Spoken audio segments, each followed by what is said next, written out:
आप सभी को स्नेह भरा नमस्कार। आज हम बात करेंगे देवशयनी एकादशी के बारे में।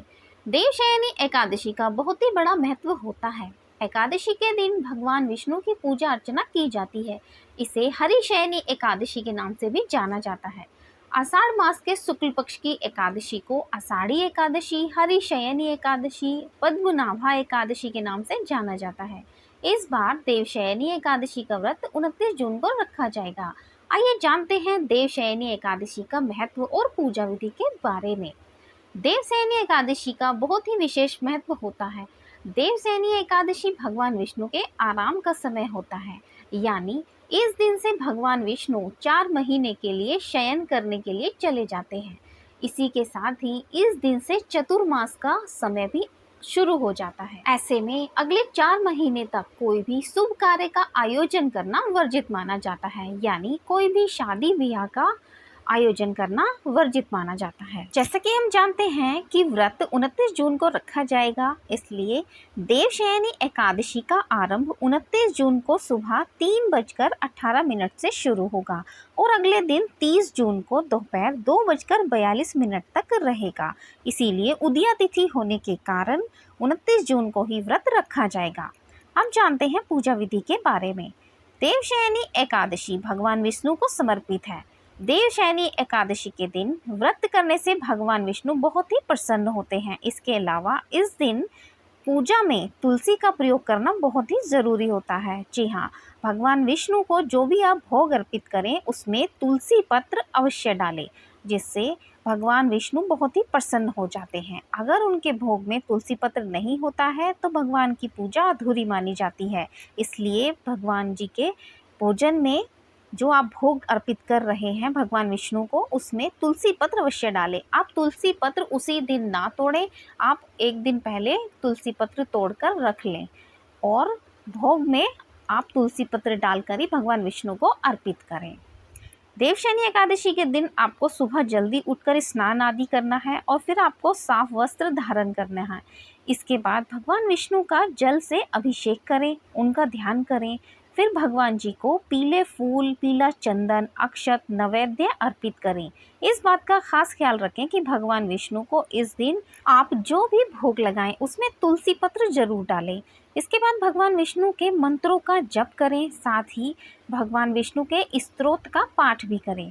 अंत में भगवान विष्णु की आरती उतारें और पीपल के पेड़ की पूजा भी करें। ख्याल रखें कि व्रत करने के साथ साथ पूजा के बाद कथा का पाठ भी जरूर करें। कहते हैं कि इस व्रत को करने से और पूजा पाठ के साथ कथा करने से व्यक्ति की सभी मनोकामनाएं पूरी होती है, साथ ही आपकी संपत्ति और आयु में भी वृद्धि होती है। जी हाँ, आइए जानते हैं देवशयनी एकादशी की कथा और महत्व के बारे में। धर्मराज युधिष्ठिर ने श्री कृष्ण से पूछा, हे केशव, आषाढ़ शुक्ल एकादशी का नाम क्या है?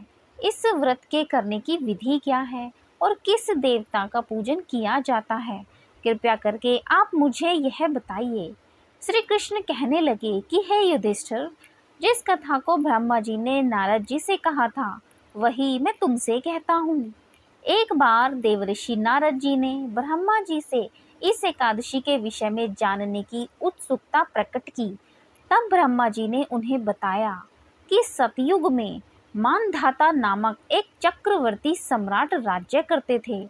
उनके राज्य में प्रजा बहुत ही सुखी थी, किंतु भविष्य में क्या हो जाए यह कोई नहीं जानता। अतः वे भी इस बात से अनभिज्ञ थे कि उनके राज्य में शीघ्र ही भयंकर अकाल पड़ने वाला है। उनके राज्य में पूरे 3 वर्ष तक वर्षा न होने के कारण भयंकर अकाल पड़ा। इस अकाल से चारों ओर त्राही त्राही मच गई। धर्म पक्ष में यज्ञ, हवन, पिंडदान, व्रत कथा आदि में कमी हो गई। जब मुसीबत पड़ती हो तो धार्मिक कार्यों में प्राणी की रुचि कहाँ रह जाती है। प्रजा ने राजा के पास जाकर अपनी वेदना की दुहाई दी। राजा तो इस स्थिति को लेकर पहले से ही दुखी थे।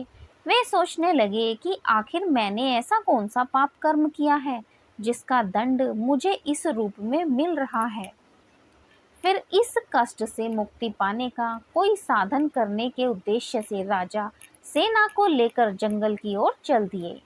वहां विचरण करते करते एक दिन वे ब्रह्मा जी के पुत्र अंगिरा ऋषि के आश्रम में पहुंचे और उन्हें साष्टांग प्रणाम किया।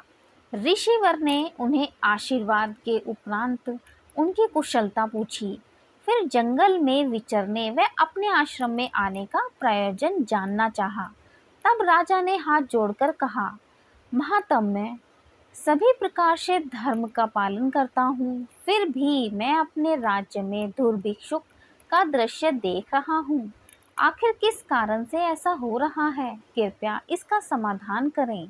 यह सुनकर महर्षि अंगिरा ने कहा, हे राजन, सब युगों से उत्तम यह सतयुग है। इसमें छोटे से पाप का भी बड़ा भयंकर दंड मिलता है।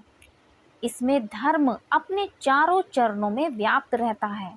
ब्राह्मण के अतिरिक्त किसी अन्य जाति को तप करने का अधिकार नहीं है, जबकि आपके राज्य में एक शूद्र तपस्या कर रहा है।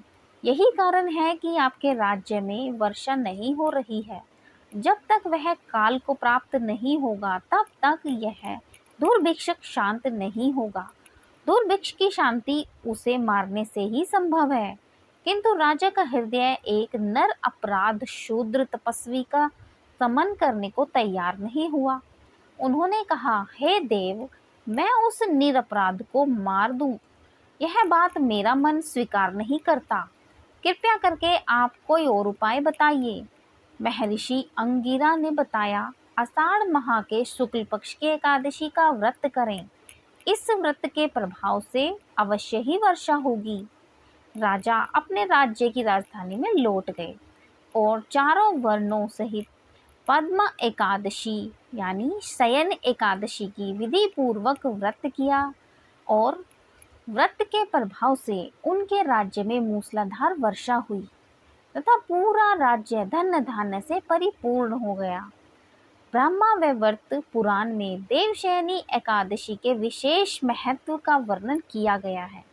इस व्रत से प्राणी की समस्त मनोकामनाएं पूर्ण हो जाती हैं। श्री कृष्ण ने युधिष्ठिर से कहा, हे राजन, आषाढ़ शुक्ल पक्ष में शयनी एकादशी के दिन जिन्होंने कमल पुष्प से कमल लोचन भगवान विष्णु का पूजन तथा एकादशी का उत्तम व्रत किया है, उन्होंने तीनों लोकों और तीनों सनातन देवताओं का पूजन कर लिया है।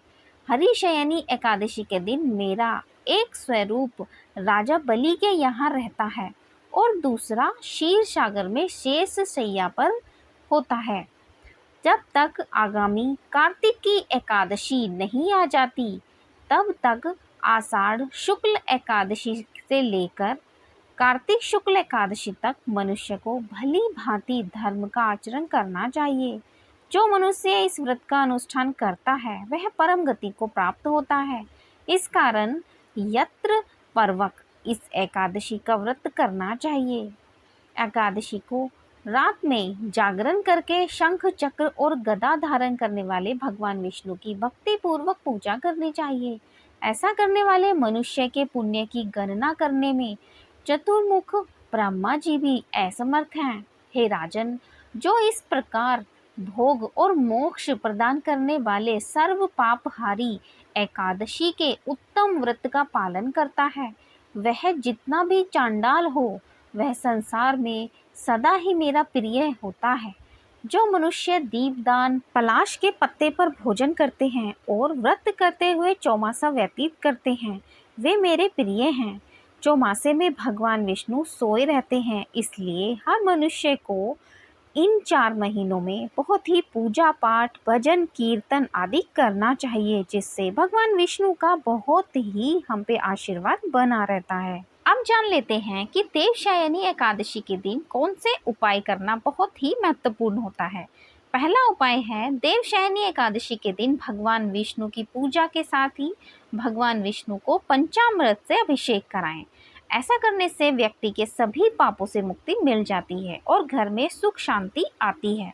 दूसरा उपाय है, इस दिन भगवान विष्णु की विधिवत पूजा करें, व्रत का पालन करें और विष्णु सहस्त्र नाम या गोपाल सहस्त्र नाम का पाठ करें। ऐसा करने से संतान सुख की प्राप्ति होती है और अगर आपके संतान है तो संतान योग्य बनती है और उनके कष्टों का निवारण होता है। तीसरा उपाय है आंवला भगवान विष्णु को अत्यंत प्रिय है। इस दिन जल में आंवले का रस डालकर सूर्योदय से पूर्व स्नान करने से बहुत ही पुण्य प्राप्त होता है और प्राणी के सारे पाप दूर हो जाते हैं। और साथ ही आपको आंवले का रस भगवान विष्णु को भी अर्पित करना है, जिससे आपके सारे पाप दूर हो जाते हैं। चौथा उपाय है देवशयनी एकादशी के दिन श्री नारायण को कच्चे दूध में केसर मिलाकर अभिषेक करने से भगवान शीघ्र ही प्रसन्न हो जाते हैं। ऐसा करने से आपके घर में धन का आगमन बना रहता है और आपके जीवन में कभी भी आर्थिक संकट का सामना नहीं करना पड़ता। उनका घर सदैव ही धन धान्य से भरा रहता है। पांचवा उपाय है शंख की ध्वनि आध्यात्मिक शक्ति से संपन्न होती है। इसकी ध्वनि जहाँ तक पहुँचती है सभी प्रकार की नकारात्मक ऊर्जा दूर होती है। साथ ही वहाँ तक के वातावरण में रहने वाले सभी कीटाणु नष्ट हो जाते हैं। इस दिन पूजा करने के उपरांत शंख का जल पूरे घर में छिड़क देने से घर में सकारात्मक ऊर्जा बनती है और नकारात्मक ऊर्जा दूर होती है। छठा उपाय है देवशयनी एकादशी के दिन दान का बहुत महत्व है। अगर आपके घर में कोई बहुत बीमार रहता है तो जरूरतमंदों को फल, दवाइयाँ और वस्त्र दान करें। इससे आपको संयम, मानसिक शांति का अनुभव होता है। साथ ही मान्यता है कि इससे व्यक्ति के रोग कटने लगते हैं और वह जल्द ही स्वस्थ हो जाता है। सातवां उपाय है इस दिन रात्रि के समय भगवान नारायण की प्रसन्नता के लिए नृत्य, भजन, कीर्तन और स्तुति के द्वारा जागरण करना चाहिए। जागरण करने वाले को जिस फल की प्राप्ति होती है वह हजारों वर्ष तपस्या करने से भी नहीं मिलता। इस दिन मंदिर में तुलसी के नीचे और नदियों के किनारे दीप दान करने से श्री हरि विष्णु और माँ लक्ष्मी की कृपा बनी रहती है। आठवां उपाय है देवशयनी एकादशी के दिन स्नान करके घर के मंदिर में या बाहर के मंदिर में जाकर घी का दीपक जलाना चाहिए और गीता का पाठ भी अवश्य करना चाहिए। ऐसा करने से आपके पितृ प्रसन्न होते हैं, पितरों का आशीर्वाद मिलता है और घर के लोग तरक्की करते हैं। जी हाँ, नौवां उपाय है देवशयनी एकादशी पर दक्षिणाव्रत शंख में गंगा जल भरकर उससे भगवान विष्णु का जलाभिषेक करें। उसके बाद पीले फल, पीले रंग की मिठाई और पीले रंग का भोग अवश्य लगाएं और उसमें तुलसी दल जरूर डालें। 10वां उपाय है एकादशी के दिन शाम को तुलसी के नीचे गाय के शुद्ध देसी घी से दीपक जलाएं और अपनी चौखट के बाहर भी एक दीपक अवश्य लगाएं। इससे माता लक्ष्मी प्रसन्न होती है और वह आपके घर में आगमन करती हैं।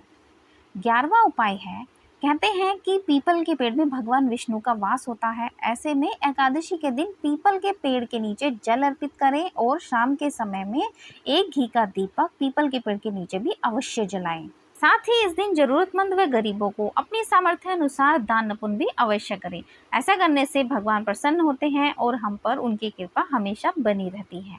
अब जान लेते हैं व्रत का पारण कैसे करते हैं। एकादशी व्रत का पारण हरिवासर के दौरान भी नहीं करना चाहिए। जो भक्त व्रत कर रहे हैं उन्हें व्रत तोड़ने से पहले हरिवासर समाप्त होने का इंतजार करना चाहिए। हरिवासर द्वादशी तिथि की पहली 1/4 अवधि है। व्रत तोड़ने के लिए सबसे अनुकूल समय सुबह का होता है। व्रत करने वाले श्रद्धालुओं को दोपहर के दौरान व्रत तोड़ने से बचना चाहिए। कुछ कारणों की वजह से अगर कोई प्रातःकाल पारण नहीं कर सका है तो उसे दोपहर के बाद पारण करना चाहिए। दोपहर के समय को हरिवासर का समय कहा जाता है, इसलिए दोपहर के समय से बचना चाहिए। या तो आप प्रातःकाल ही पारण कर लें या दोपहर के बाद आपको पारण करना चाहिए। आशा करते हैं आपको हमारे द्वारा बताई गई ये सभी जानकारियाँ और कथा बहुत ही पसंद आई होगी। कृपया वीडियो को लाइक, शेयर और चैनल को सब्सक्राइब करे बिना ना जाएं। आप सभी का दिन शुभ हो, आप सभी खुश रहें, स्वस्थ रहें, बहुत ही प्रसन्नचित रहें। आप सभी का धन्यवाद।